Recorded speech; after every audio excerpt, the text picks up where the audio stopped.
CRPC study time के अंतर्गत आप सभी का स्वागत है दोस्तों। CRPC स्टडी टाइम के अंतर्गत दंड प्रक्रिया संहिता का अध्ययन हमने शुरू किया था।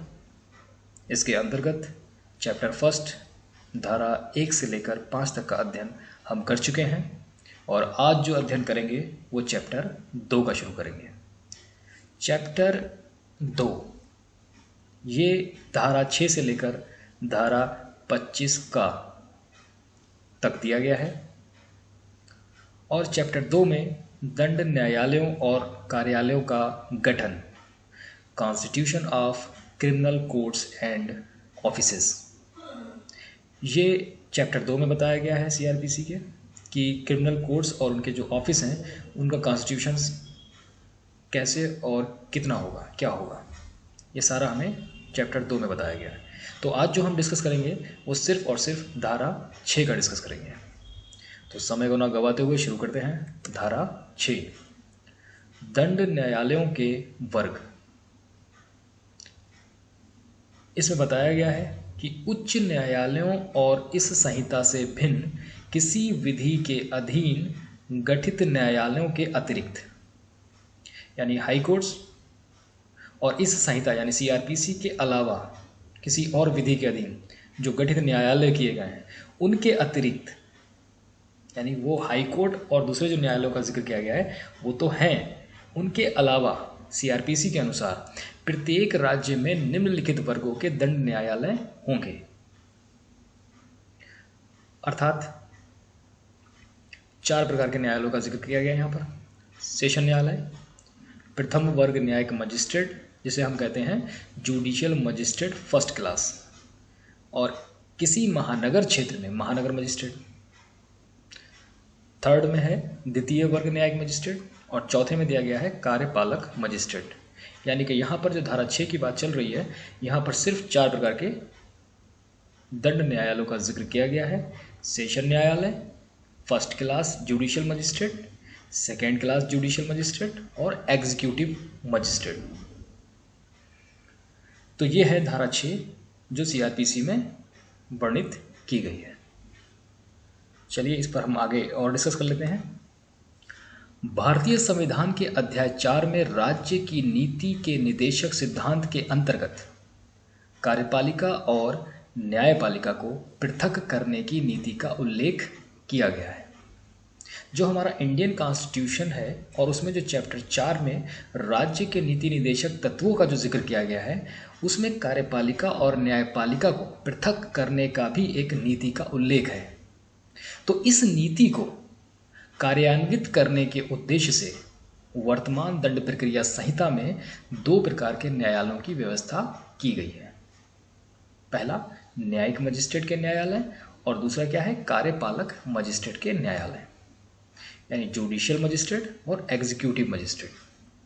न्यायिक मजिस्ट्रेट को राज्य के उच्च न्यायालय एवं कार्यपालक मजिस्ट्रेट को राज्य शासन के नियंत्रण में रखा गया है।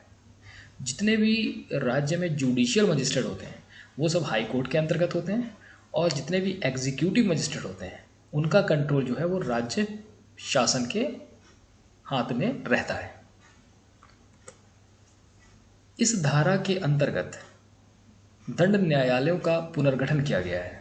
अब यहाँ पर थोड़ा सा समझ लें पुनर्गठन क्यों किया गया है।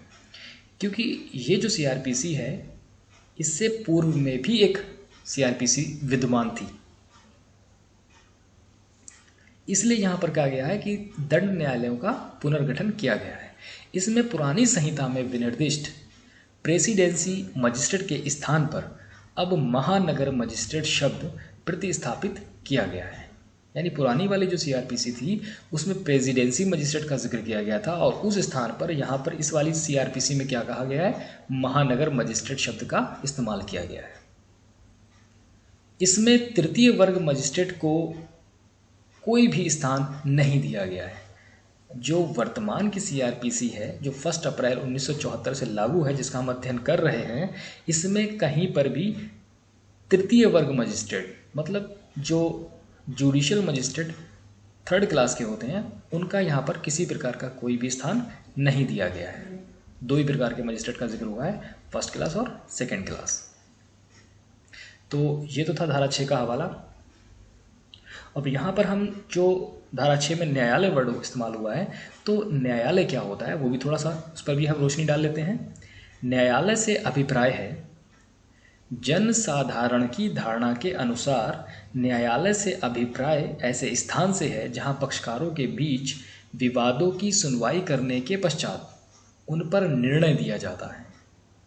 एक मामले में यह अभिनिर्धारित किया गया है कि न्यायालय का गठन उन व्यक्तियों से मिलकर होता है जो न्यायिक कृत्यों का निर्वहन करते हैं, और न्यायिक कृत्यों से अभिप्राय है विवादास्पद प्रश्नों का विधि अनुसार निस्तारण करना।